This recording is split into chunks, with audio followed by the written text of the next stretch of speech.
I'm the True Wise Gamer, giving off my vast knowledge so you may understand games a bit better. And today, I did not think I would have to repeat this, but today I'm going to be the first reviewer to talk about a game that you never heard of. Which is actually sad in this case because I actually think this game's good. Seriously, I don't mean to ever think I have this, but apparently I somehow have the ability to choose a game you never heard of and somehow, sometimes, be the first to talk about it. I'm proud, but I'm annoyed at the same time at the last one I did, Minority Report for the GBA, was bad. And this game? No, it's not bad at all, and it's sad it's got forgotten. Though in any case, let's talk about Yager. No, the company. Ugh.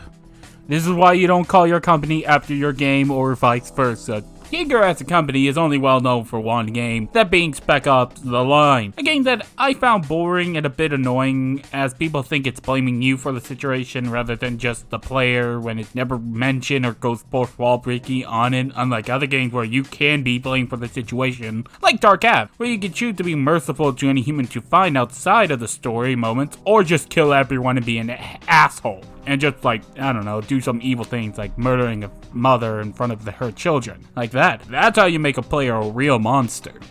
I only say that because I hate the discussion around Spec Ops: The Line, just so we're clear. Story-wise, it's fine. It's just fine for me. My point being is that the discussion of Spec Ops: The Line is a bit off. And I would talk about their other games, but I haven't played them. And they only ever made 4 games. 2 of them were only released in 2017 and 2019. Well, I played a bit of the cycle, but it's alright. I'm just not into it. And that leads us into today's topic. What the fuck happened to them?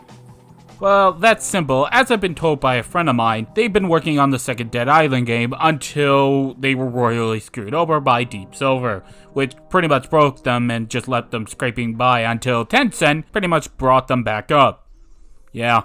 That's it. So that leaves us with today's game, Yager, or the PC version for this case, Aerial Strike, the Yager missions. I actually remember getting this game as a kid. And I had it came with another game, but I'll talk about those games another day. But in any case, it's time to talk about Aerial Strike, the Yager missions. And yes, I know it says high stakes, low altitudes. It's just on the name, but that's the official name. We play as Magnus Tide, and name, it's both cool and stupid. Maybe my mind just can't accept it properly, mostly because it sounds odd when said out loud. Anyway, he's a hotshot merc who's got a good life until he lost it all in a mission that he got blamed for and lost everything. But after scraping up everything he had to the last thing, he bought a new ship and he'll build his fortune again. That's pretty much the basics of the story, but it's really never explained what he actually did. In the manual, it's explained that he ran into some pirates that basically caused more trouble than he could actually handle, but he got blamed regardless. This also demoted his girlfriend, but she hardly matters. Actually, a lot of the characters don't matter at all, which is kind of bizarre at times. Anyway, after some run-in with some pirates, because pirates exist anywhere at this point. Anyway, after finding them, you actually find a sub. So you are tasked with finding out who's actually giving this to them, because you know pirates don't really have access to submarines. Though what actually strange is that the game actually gets us pretty quick to the point in the answer. That being the group called the DTS is actually supplying them. The best way I could describe the DTS is that, Nazi! And remember folks, there's always room to kill Nazis. Though I am sad to say we must attack our enemies, the penguins. Yes, that's right. Them being here is just a matter of fact. Because remember folks, those penguins are packing heat. Yeah. I need to bring this up now too. The group we work for is Proteus, which is ironically the same group that blamed us for the failed mission. Go figure. What's actually weirder is the game's explanation of them, as they aren't actually a nation, but somehow corporations. How and why are things like this? I don't know. That's all I really know. And the game doesn't really care to answer, which I'm kind of fine with since the plot is not that much of a central focus. It never really stops the game at times to talk about the story and lets it just play out with these calm links. But still, I need to bring this up now too, since I usually go and critique stories a lot more than the gameplay. But here's the thing. If the story is not a central focus, it's like not given a lot of attention, I'm not going to pretend it's there. I'm just going to say it's there for the gameplay purposes, because sometimes not all games are going for a story, and just the story is just more of a means for the gameplay, which is never an issue for me. It's only when that story is either bad and it's taking way too much focus. Though I will say, the story feels empty at times. Like, I feel like a good chunk of this story didn't even need to happen, which is kind of sad, as I do find the world a bit interesting. Though strangely enough, because nothing happens a lot here, I can just go to bullet point to bullet point and not literally lose anything. So anyway, after finding out who supplies the pirates, we are then tasked with going into Bitterfield, which is just a hellhole that's swarmed, and I do mean swarmed with drones that do stuff. I'm not entirely sure, and I don't know why it's like this, and why the game refuses to talk about it, but whatever. Anyway, after a bit, you find the strange radiation coming from this thing, and it's somehow involved with maybe aliens. I'm not entirely sure. Again, the game does not really explain. And after quickly defeating it, they just haul it away until the pirates come in again and just take a lot of more stuff. They also give it to the DTS. I kind of forgot to add that, but I just needed to add this now. The DTS is also trying to kind of cause tensions between Proteus and the Free TZ Zone for some reason. I'm again not entirely sure why they're doing this, it just seems off. We soon find out that a flight carrier is just missing as we go investigate it, but we get captured by the DTS since it was in their territory. But that seems to hardly matter, as we actually get freed soon by this guy who, I don't know why he's here, but anyway, we are asked to help out the pirate chief Cheek Lu, who was betrayed by the DTS because they're assholes. Getting free from them and getting our ship back, we learned that the DTS is actually using this tech now, and is using it as a super weapon that can pretty much devastate an army, since it can actually control units with ease, and it has shield tech that makes it hard to destroy. But with enough time, they take it down, along with the Penguins' army, because, you know, they were allies this entire time, and I will not be denied this. And the day is saved. They also find spacecrafts. I don't know why they're important, but whatever. The best way I could describe this plot is that it's a B-grade movie. Not bad, but, you know, there was something they could have really improved on. Nothing really truly bad, if anything. But let's actually get into the gameplay this time, because since... yeah, I'll be kind of holding that back for a bit. Not for any bad reasons. The game's a flight sim, as you can obviously tell, as we fly with the most advanced ship apparently on the planet, the Sagittarius, a ship that is able to hover and go into jet mode, basically meaning I can stop and go as I please, meaning a lot of mobility, though it helps also to have a little thing. This, my friends, is an attack-free joystick. A joystick that I use for this game, in fact. I really like playing games with it sometimes, because I could go like, I know, bullshit fun. But it's still a very useful thing, and hell, I'm more surprised it actually works after all these years in my closet. God, I need to clean that more. Maybe I'll find more treasures. In any case, it was really helpful for me, at least, because, like, you always want to have a flight sim where you can actually, like, feel it. It helps with the immersion of all whatnot. Yes, it is.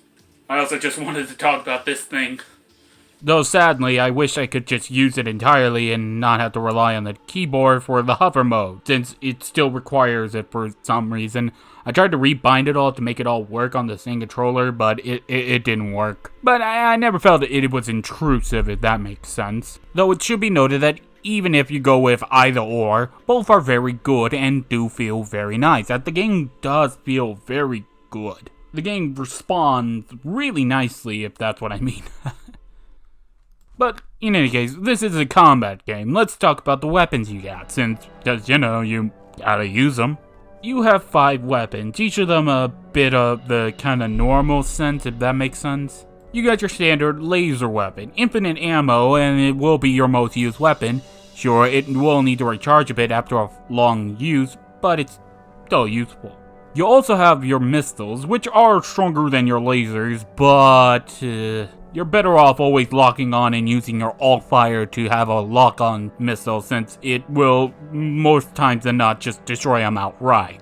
Though speaking on the alt-fire, The only weapon in the game that has all fire are the missiles and the laser for some reason. I'm not entirely sure why. Anyway, you got your standard machine gun too. Very useful, though I always had a hard time finding ammo for it, so I don't use it that often. Unless I know it's going to be near the end of the stage, most times than not. You also got a sniper rifle, which is alright, but it's not useful at times since you have to aim with it carefully, and I can never do for some reason. Lastly, there's napalm.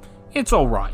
I never used it much, mostly because you hardly ever get it. You also get a slowdown power for some reason. I just don't know why either. It was going to be the only time I'm ever going to mention it since you literally get in, like, in the last 2 levels. I only wanted to go over the weapons here because I wanted to just go over it all as a general sense, since I felt it would be better if I did that. Since there are only like 22 missions and most of them have missions inside a mission where basically you gotta do multiple things in one mission, so it's like Though strangely enough, 3 of those missions are turret missions, which are just fine. I don't mind them in particular, they can be so fun and enjoyable, they just need to be balanced really well. I mean, hell, only one of them is a full-on turret mission, while the rest have turrets. They are still, you know, still got your shit parts too. Usually there's only like 3 per mission, like 3 goals you gotta do. Like, maybe 1, you gotta raise your friend, then you gotta find a way to the opponent, then head back. That's usually the goals in the missions in and of themselves. There are simple ones like going to a pirate camp in the free T-zone and just destroying it, or defending a train so you can use it for later for cover, or getting to another side of the map without ever throwing the controller down or dying. Yeah, the difficulty is all over the place and it's really bizarre. What's actually more bizarre is the game automatically places the difficulty on hard before you even begin, which even surprises me because the overall difficulty is very low. Though I do say that it makes the game a little easy,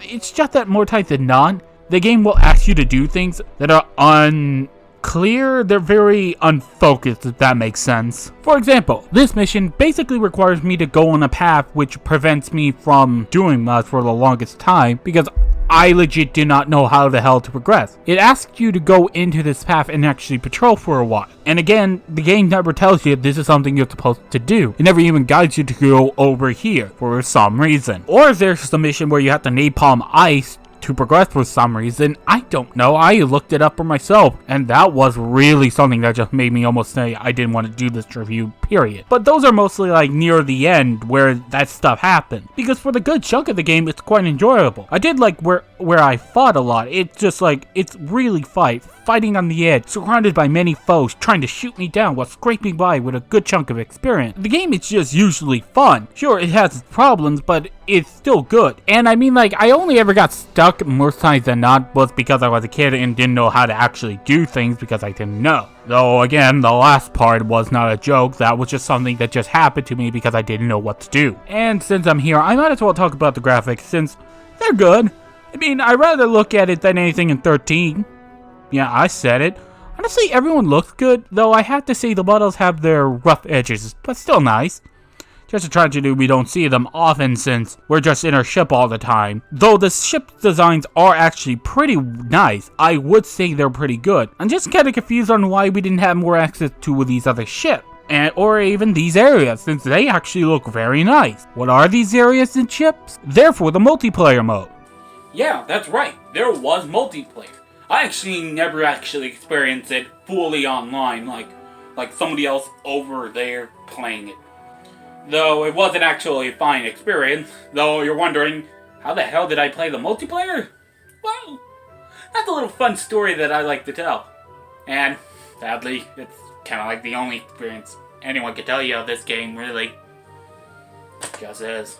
The game multiplayer was empty even as a kid, even when I got the actual sealed copy when I was a kid, and when it came out. I know, right? I got lucky once, since I got a friend with me in the same class since we had computer class, and they did not really care that much. We actually downloaded it on our PCs and were able to play each other to pass the time, since, again, our teacher was a lazy and we understood this stuff a lot easier since me and him actually spend a lot of time on the computer, so we know what we're doing.